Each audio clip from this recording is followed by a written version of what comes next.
జయదత్త జయదత్త గురుదత్త.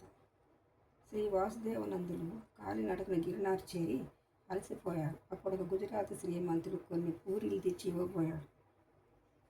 ఆయన తమ ఆచారాన్ని అనుసరించి వాటిని స్వీకరించలేదు. అప్పుడు అతడు, నేనే కేవలం కర్మ సన్యాసిగా ఉంటే నీవు మాత్రం అలా ఎందుకుండవు అని గదమాయించి వెళ్ళిపోయాడు. ఆ రూపంలో వచ్చినది దత్తాస్వామి అని తర్వాత తెలిసింది. శ్రీ వాసుదేవనందులు దేశ సంచారం చేస్తున్నప్పుడు ఆంధ్రదేశంలో తిరుపతి, శ్రీకాళహస్తి, వెంకటగిరి, నెల్లూరు, శ్రీశైలం సందర్శించారు. ముక్త్యాలలో 1908లో చాతుర్మాసం చేశారు.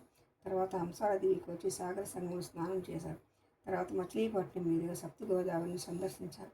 అక్కడ గోదావరి నది వశిష్ఠ, కోటిలింగ, కౌశిక, వృద్ధ గౌతమి, భరద్వాజ, ఆత్రేయ, తురియ అను 7 పాయలే సముద్రములు కలుస్తుంది.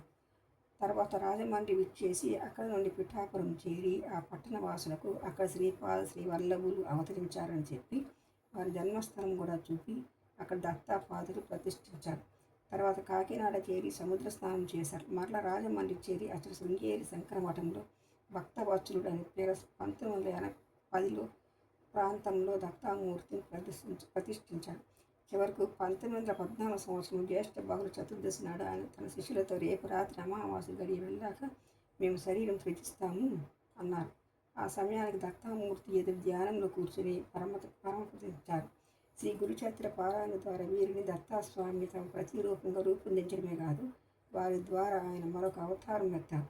ఆయన శ్రీ గురుచరిత్రలో కీర్తించబడిన శ్రీ గురుడుగా అవతరించినప్పుడు చివరకు శ్రీశైలం అంతర్ధానమయ్యే ముందు శ్రీ గురుచరిత్ర గ్రంథ రూపంలో తాము ఎల్లప్పుడూ ఉంటామని ప్రమాణం చేశారు.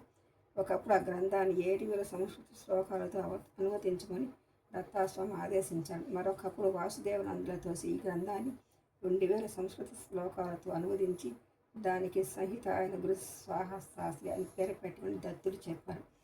అలానే శ్రీ వాసుదేవానంద సరస్వతి స్వామి చేసిన ఈ 2 రచనలతో పాటు దత్తాస్వామి నేడు దేశమంతటా తాండవిస్తున్నారు. శ్రీ వాసుదేవానంద సరస్వతి స్వామి మన దేశ చరిత్రలో మహోజ్వలమైన కాలం 1850-1950లో అవతరించారు. ఆ కాలంలో విశ్వగురుడైన దత్తాత్రేయ స్వామి వారి 4 రూపాలతో అవతరించారు. ఆ 4 రూపాలతో శ్రీ అక్కల్కోట స్వామి, శ్రీ షిరిడి సాయిబాబా, దునివాలా దాదా, తాజుద్దీన్ బాబా, గజానన్ మహారాజ్. ఈ విషయం శ్రీ షిరిడి సాయిబాబా ఒక భక్తునితో చెప్తారు.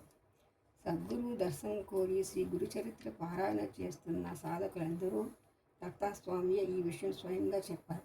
ఈ వివరణ నా చేత దత్తాస్వామి వ్రాయించుకున్న ఆయా మహానీయుల చరిత్రలో చూడవచ్చు.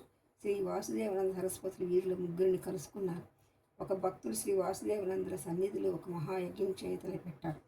శ్రీ వాసుదేవానందులు సాక్షాత్ దత్తావతారమైన అక్కల్కోట స్వామి సన్నిధిలో దీనిని నిర్వహించడం సముచితం, లేకుంటే వారి ఆశీస్సులతోనైనా ఇక్కడ జరిపించాలి అన్నారు. ఒకప్పుడు ఆయన అక్కల్కోట స్వామిని దర్శించారట.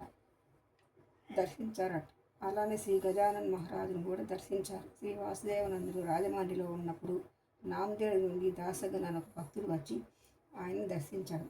అతడు తిరిగి వెళ్ళేటప్పుడు శ్రీ వాసుదేవానందులు అతనికి ఒక కొబ్బరికాయ ఇచ్చి, ఇది మా నమస్కారాలతో మా అన్నగారైన శ్రీ సాయిబాబాకు సమర్పించు, మమ్మల్ని మరొక ప్రేమతో కనిపెట్టి ఉండమను. సన్యాసులమైన మేము ఎవరికి నమస్కరించము, కానీ వారి విషయం వేరు అన్నారు. తర్వాత దారిలో దాసగును అనే మిత్రులు ఇద్దరు ఏమారి వేరొక కాయ అని పొరపాటు పడి దాన్ని తినేశారు. వాళ్ళు షిరిడి చేరాక ఇంకా ఏమి చెప్పకముందే సాయిబాబా, నా సోదరుడు ఇచ్చిన కొబ్బరికాయ ఎక్కడ అని అడిగాడు. వాళ్ళ జరిగినంతా చెప్పి వేరొక కాయ ఇస్తామని, ఆయన సోదరుడు ఇచ్చిన కాయతో మరిది సాటి కాదు, నా సోదరుడు ఇచ్చిన కాయ కంటే వేరే సాటి కాదు అని చెప్పి క్షమించి వదిలేశారు. 1000 మంది భక్తులలో నిజంగా ముక్తి కోసం ప్రయత్నించేవాడు ఏ ఒక్కడో ఉంటాడని ద్వాపర యుగంలో శ్రీకృష్ణుడు చెప్పాడు. అటువంటప్పుడు ఈ కాలం సంగతి వేరే చెప్పాలా? ఆత్మజ్ఞానం గల సద్గురువులు ఎంతో అరుదు. అట్టివారిని మాత్రమే ముముక్షులు ఆశ్రయించారని భగవద్గీత చెబుతున్నది. అయితే వారిని గుర్తించి ఆశ్రయించేదెలా? ఈ శ్రీ గురుచరిత్ర అట్టి సంకల్పంతో పారాయణ చేస్తుంటే దత్తాత్రేయుడే మనను అట్టి మహాత్ముని వద్ద పంపుతారు. ఒక శ్రీమంతుడు తనకు మగబిడ్డ కలిగితే 1000 మంది బ్రాహ్మణులకు భోజనం ఇస్తామని మొక్కుకొని గంగాపురంలో శ్రీ గురుచరిత్ర పారాయణ చేశాడు. త్వరలో ఆ కోరిక నెరవేరింది, కానీ వ్యాపారంలో సర్వము కోల్పోయి అతడు దిగులుతో మరణించాడు. అతని భార్య కష్టం చేసి బిడ్డను పోషిస్తున్నది. కానీ మృక్కు గురించి భయపడి గంగాపురం వెళ్ళి రత్నన్యాయం తెలుపమని దత్తాస్వామి ప్రార్థించింది. ఆ రాత్రి కల్లో దత్తాస్వామి కనిపించి, అక్కల్కోటలోని స్వామిని నేనే వారికి భిక్ష ఇస్తే 1000 మందికి పెట్టినట్లే అన్నారు. ఆమె అక్కల్కోటలో స్వామిని దర్శించగానే వారి భిక్ష కోరి ఆరగించి, అమ్మ 1000 మంది బ్రాహ్మణులకు భోజనం ముట్టింది అన్నారు. శ్రీ దత్తానుగ్రహం వలన ఆమె కోరిన ప్రత్యామ్నాయానికి తోడు సద్గురు దర్శనం కూడా లభించింది. శ్రీదత్త, జయదత్త, గురుదత్త.